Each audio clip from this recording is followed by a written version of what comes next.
Bienvenue sur les podcasts Alors Changeons. Présenté par Silver Caron, l'ostéopathe consultant, conférencier et auteur. Alors Changeons, des podcasts qui nous parlent de nous. Sur Cool Radio. Bonjour et bienvenue dans ce nouveau podcast Alors Changeons.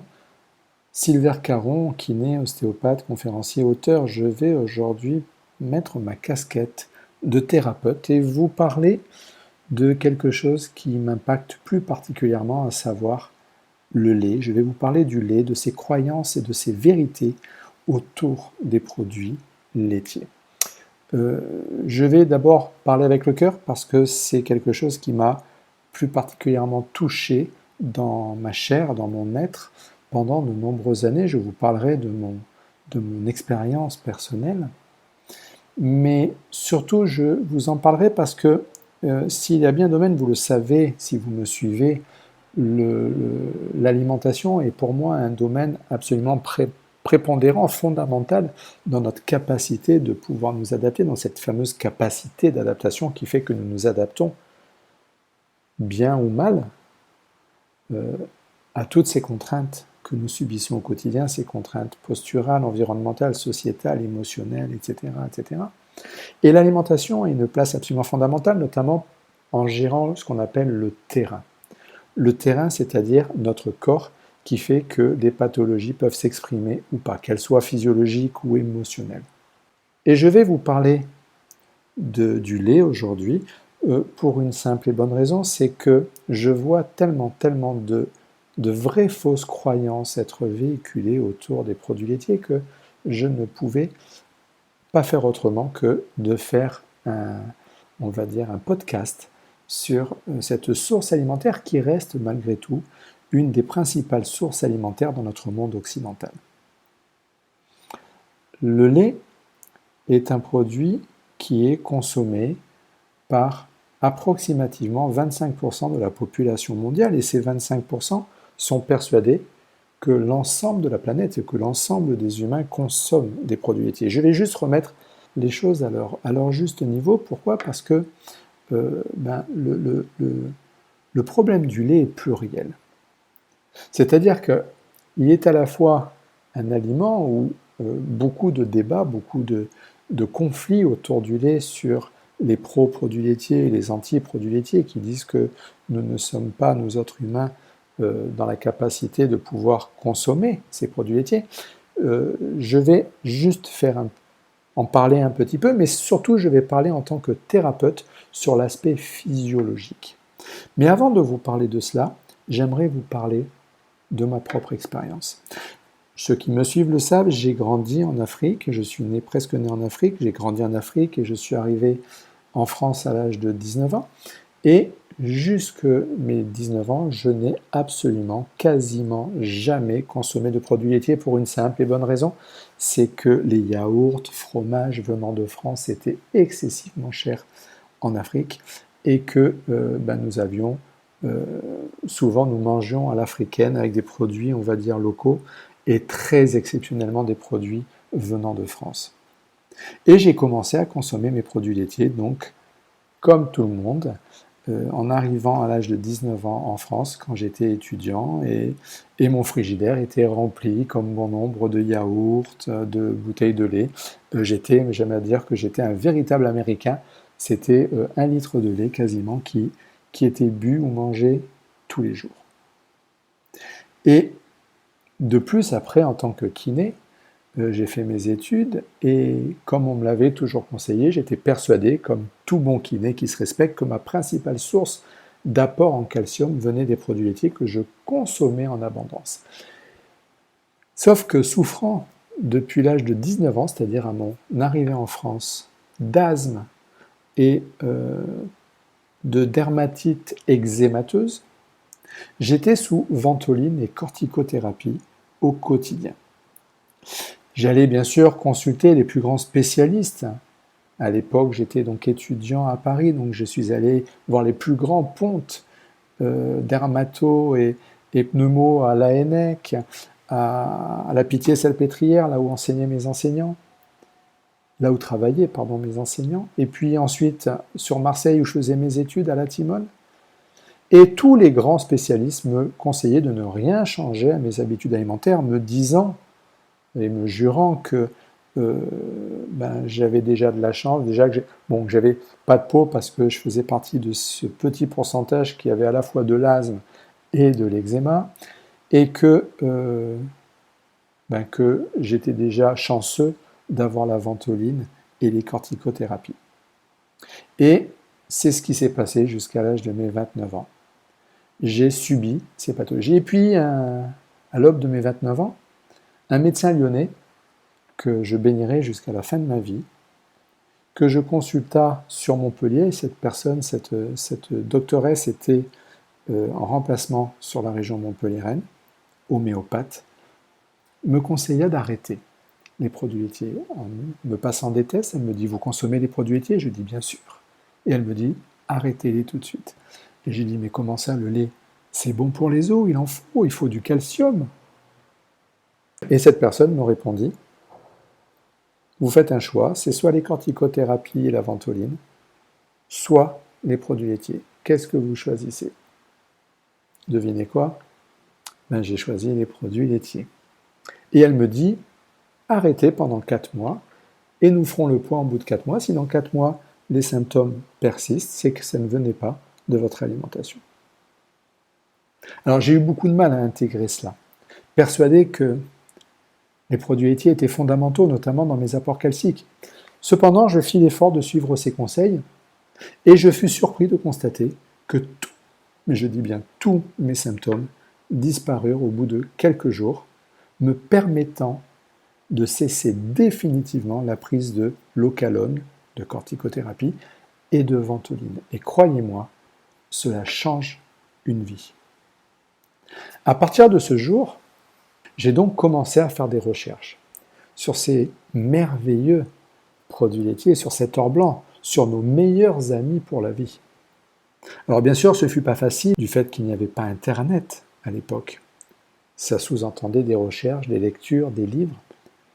Mais je pris conscience à ce moment-là qu'un grand nombre de chercheurs à l'international s'intéressaient à ce sujet. Bien sûr, bon nombre d'organismes d'État, bon nombre de médecins nous disaient à l'époque et nous disent encore aujourd'hui que si nous n'avons pas des apports quotidiens en produits laitiers, nous nous attirerons les foudres de l'univers et serons menacés d'ostéoporose, de déminéralisation et de plein d'autres malheurs encore.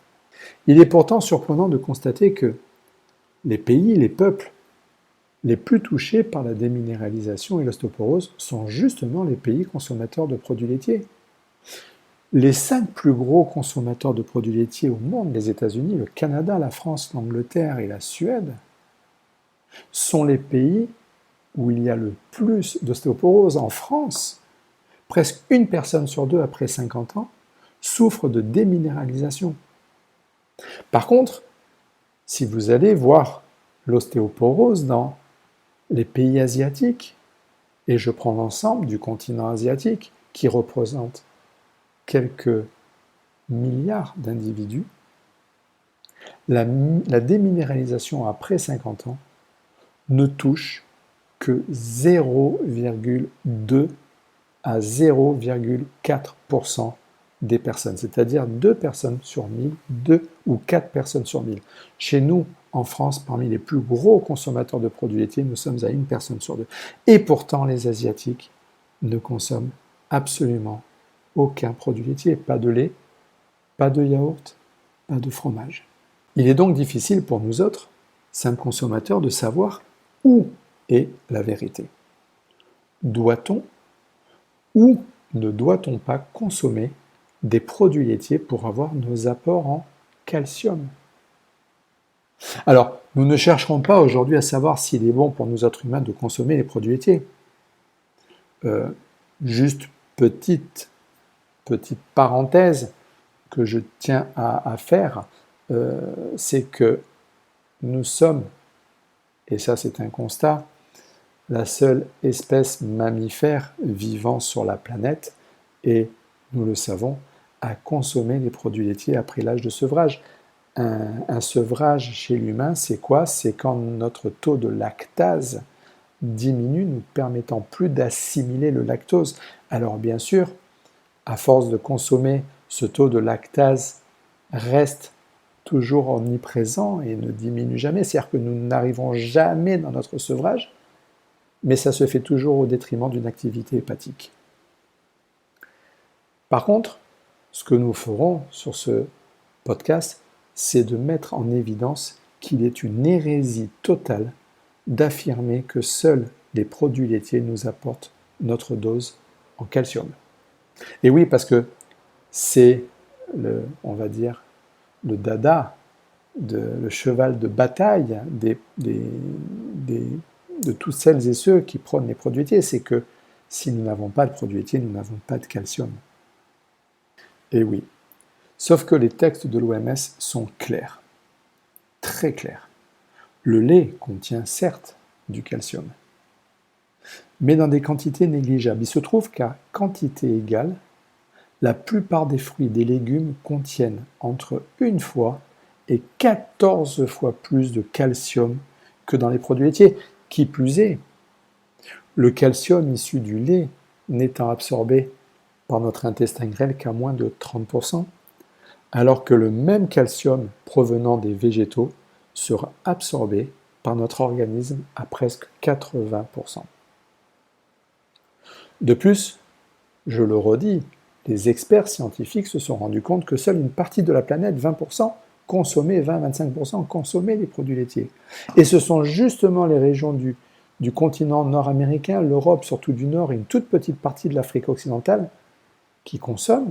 Ce sont justement dans ces mêmes régions que nous trouverons le plus de cancers, le plus de cas d'obésité, le plus de cas de déminéralisation osseuse et de bien d'autres pathologies. 75 à 80%, 75 à 80% du reste de la planète ne consomme absolument aucun produit laitier issu du lait de vache et ne s'en porte pas plus mal pour autant. Alors, si nous résumons, le lait contient moins de calcium, qui sera absorbé à plus faible pourcentage. Il y a là de quoi se poser quelques questions sur les bienfaits de cet or blanc. Des études réalisées en France ont montré qu'il était indispensable d'avoir 1200 mg par jour d'apport en calcium issu de produits laitiers. Nos besoins réels étant de 260 mg, mais le calcium du lait n'étant absorbé qu'à 30%, à moins de 30%, eh bien ça nous amène à 1200 mg jour. Et qu'une carence durant l'enfance entraînerait une ostéoporose après 45 ans. Le problème, c'est que les chiffres donnés par ces instituts français sont en totale opposition avec ceux de l'Organisation mondiale de la santé qui préconise 400 à 500 mg jour, toutes sources confondues, animales ou végétales. Nous avons en France une politique qui ignore complètement les apports en calcium végétal. Or, nous l'avons dit, si 30% seulement du calcium laitier est absorbé par notre corps, 80% du calcium d'origine végétale est quant à lui absorbé. Pour un besoin journalier à 260 mg et un taux d'absorption de 80%, voici donc quelques apports végétaux. Et pour des raisons purement physiologiques, nous avons tout intérêt à privilégier ces apports végétaux. Pour 100 g, le lait de vache ne nous apporte que 132 mg de calcium, pour 100 g, qui n'est absorbé qu'à moins de 30%. Par contre, la figue nous apporte 178 mg. Les pois chiches, tout ça absorbé à 80%, nous apporte 150 mg. Le soja, 250 mg. Les haricots secs, 120 mg. L'orge, 280 mg. Le cresson, le pissenlit, presque 180 mg. Le chou, 430 mg. Le persil, 200 mg. Les algues, notamment dans l'alimentation japonaise et les sushis et makis, jusqu'à 1500 mg. On comprend bien qu'avec une absorption à 80%, il est beaucoup plus important de privilégier, bien sûr, ces apports végétaux. Sans oublier quelque chose de très important, c'est qu'une étude ayant été réalisée en 1996, en France, sur 300 cabinets médicaux, a mis en exergue que 95% des pathologies inflammatoires, que ces inflammations, les pathologies soient d'origine ORL, cutanée, respiratoire, digestive, prenaient origine dans une surconsommation de produits laitiers. Je ne vous dis pas par là qu'il ne faut plus consommer de produits laitiers, je vous explique juste qu'il faut arrêter de croire que la surconsommation viendra préserver sur les problèmes calciques. Enfin, du moins, vous préserver de ces problèmes calciques. Enfin, pour le professeur Walter Willett, professeur Walter Willett étant le grand patron de l'Institut de nutrition de Harvard, qui est le plus grand institut sur la nutrition au niveau mondial, avec son équipe, a réalisé une étude sur plus de 70 000 femmes et a mis en exergue que le calcium issu du lait n'a aucun impact sur la trame osseuse et, chose étrange, les pays ne consommant encore une fois aucun produit laitier après l'âge de 3 ans ont beaucoup moins d'ostéoporose. Le professeur Willett a mis en exergue que sur ces 70 000 femmes, l'impact sur l'ostéoporose, c'est-à-dire avec ostéodensitométrie à l'appui, a été de quasi 0%.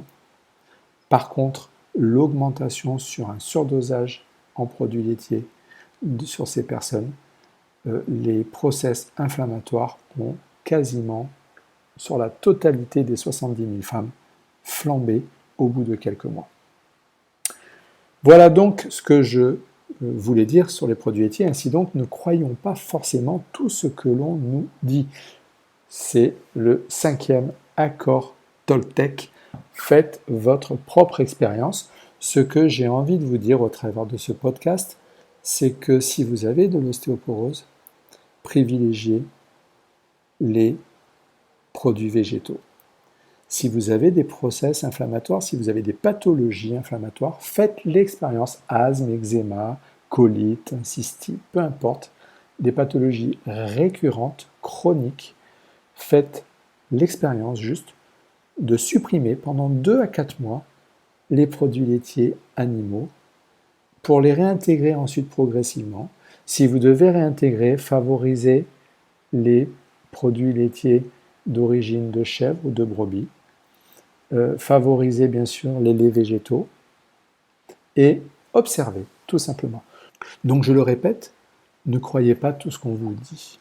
Le but de ce podcast étant de vous donner une vision quelque peu différente et juste de faire en sorte que vous vous interrogez, que vous puissiez aller chercher, aller vous renseigner, aller plus en avant dans ces produits laitiers et ouvrez-vous au champ des possibles, ne restez pas campé dans des positions de croyance, de certitude, de vraies fausses vérités qui viennent vous rassurer au travers de votre consommation. Et mon but au travers de ce podcast, c'est de faire en sorte que vous vous posiez les bonnes questions, que vous vous fassiez votre propre opinion au travers de vos propres recherches. Voilà, je vous dis maintenant Yaka Faucon, alors ensemble changeons, et puis moi je vous retrouve sur un prochain podcast. À très bientôt. Vous venez d'écouter l'émission Alors changeons, animée par Silver Caron sur Cool Radio. Retrouvez-le sur Instagram, LinkedIn et sur son site silvercaron.com.